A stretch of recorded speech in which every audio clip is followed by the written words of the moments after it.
Mexico is in the World Cup. Avocados have about 20 vitamins and minerals.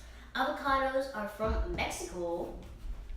The capital of Mexico is Mexico City. Guacamole is what they called guacamole back in the 1500s. There are almost more plants and animals in Mexico than there are anywhere else in the world. The Aztecs made